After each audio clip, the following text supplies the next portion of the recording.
Ош шаарында 16-эл аралык кыргыз-казак төкмө акындардын айтышы 2 күнгө созулду. Кыргызстан, Казакстан, Өзбекстан жана Монголия өлкөсүнөн төкмө акындар келишкен. 16 катышуучунун арасынан жогорку упай менен 8 акын финалга өткөн. Тәуелсіздік мейрамын құтты болсыншы, шын жүректен құттықтаймын жаным Кыргызым. Буга чейинки айтыштарда бир гана жеңүүчү аныкталып келген. Ал эми Кош байге айтышында кыргыз акындары дагы, казак акындары дагы 1-чи орундан 3-чү орунга чейин сыйланышат. Кыргыздан 4 акын, казактан 4 акын өтү финалга. Мухтар Ниязов болуп атат, Талгат деген жигит бар, Данияр деген жигит бар.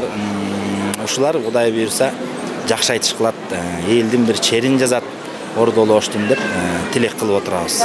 Мамлекеттик катчы Сүйүнбек Казманбетов Молдонияз Эрназар уулунун 200 жылдыгына арналган айтышта улуу ойчул акындын эмгектери, санаттары ушул күнгө чейин келип жеткенин айтты.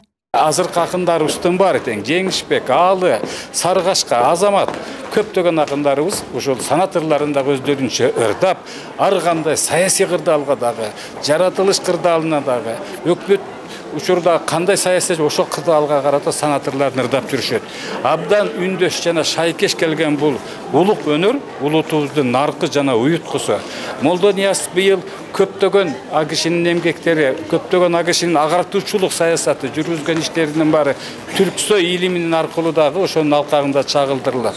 Оңго жактын китеби чыгууга даярдалып жатат.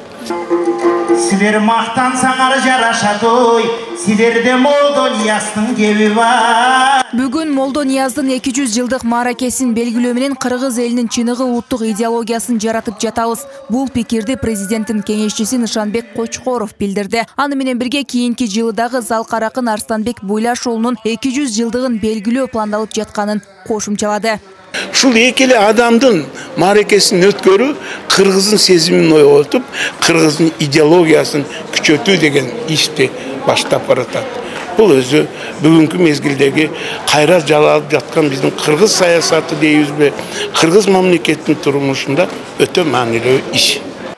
Элдин купулуна толгон достук айтышы аягына келип жетип, эң жогорку упай топтогон жеңүүчүлөр аныкталды. Калыстардын айтымында 3 жуп бирдей жогорку упай алышты. Бирок айтыштын эрежесине ылайык жеңүүчү бирден гана болот. 3 жуптукку тең болгондо биз кайрадан жашына карап атабыз. Эң жашы ким, андан кийинки ким, андан кийинки ким. Аны ошондон кайчылаштырып кайрадан ошо баш байгеге, анан кийин 1-чи орунга ошолорду чыгарабыз. Айтыш өтө мыкты болуп атат. Кайрадан баш байге үчүн айтышкан акындардын жыйынтыгы чыгып, кыргыздын акындарынан Азамат Болгонбаев, казак акындарынан Мухтар Ниязов баш байгени илип кетти. Баш байге 450 000 сомдон, андан кийинкилер 300 000 сом жана 200 000 сом акчалай сыйлыктар менен сыйланышты. Жалпы байге фонду 3 миллион сомду түздү. Молдониязга окшогон, Арстанбекке окшогон, Толокмолдого окшогон, андан мурун андан кийин да эскерилбей калган алтындарыбызды казып ала турган болсок, түбөлүк мамлекетибизге байлык болорун даңазалаган айтыш болду.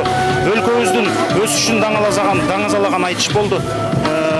Казак-кыргыз ортосунда айтыштын жолу, казак-кыргыздын ортосундагы руханияттын жолу улана берсин. Акчалай сыйлык менен казак акыны Мухтар. Эгемендүүлүк күнүндөгү кош айтыш эки элдин достугун дагы бир ирет тастыктады. Айымкан Исрал кызы Муслим Ахметжанов, Ала Тоо 24, Ош.